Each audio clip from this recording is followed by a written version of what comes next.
Hi అండి, welcome to my channel. అందరికీ వరలక్ష్మి వ్రతం శుభాకాంక్షలు. ఈరోజు మన ఛానల్లో వరలక్ష్మి వ్రతానికి కావాల్సిన పూజా సామాగ్రి గురించి తెలుసుకుందాం. శ్రావణ మాసంలో పౌర్ణమి ముందు వచ్చే శుక్రవారం రోజున వరలక్ష్మి వ్రతాన్ని ఆచరించాలి.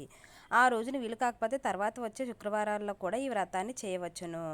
వరలక్ష్మి వ్రతానికి కావాల్సిన పూజా సామాగ్రి ఏమిటంటే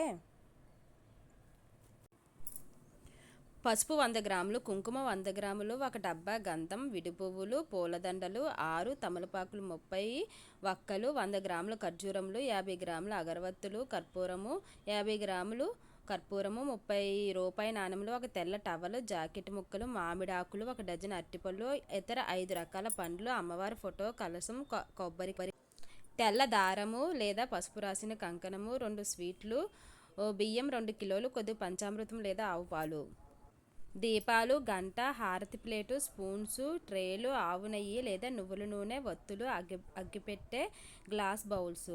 వ్రత విధానం. వరలక్ష్మి వ్రతాన్ని ఆచరించే రోజున ఉదయాన్నే లేచి తలస్నానం చేసి ఇంటిని శుభ్రం చేసుకోవాలి. ఇంటిలోని పూజా మందిరంలో ఒక మండపాన్ని ఏర్పాటు చేసుకోవాలి. ఈ మండపంపై బియ్యపిండితో ముగ్గు వేసి కలశం ఏర్పాటు చేసుకోవాలి.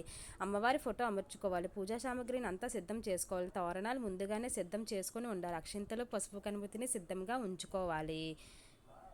కావలసినవి పసుపు, కుంకుమ, వాయినం ఇవ్వడానికి అవసరమైన వస్తువులు: ఎర్రటి రవిక వస్త్రము, గంధము, పూలు, పండ్లు, ఆకులు, వక్కలు, కంకణము, కట్టుకోవడానికి దారం, టెంకాయలు, దీపపు కుందులు, 5 ఒత్తులతో హారతి ఇవ్వడానికి అవసరమైన పంచహారతి, దీపారాధనకు నెయ్యి, కర్పూరం, అగరవత్తులు, బియ్యం, శనగలు మొదలైనవి. కంకణం ఎలా తయారు చేసుకోవాలి?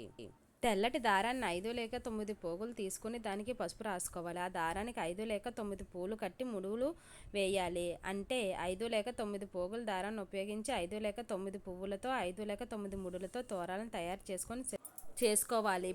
పీఠం వద్ద ఉంచి పుష్పాలు, పసుపు, కుంకుమ, అక్షింతలు వేసి కంకణాన్ని పూజించి ఉంచుకోవాలి. ఆ విధంగా కంకణాన్ని తయారు చేసుకున్న తర్వాత పూజకు సిద్ధం కావాలి. Please subscribe my channel.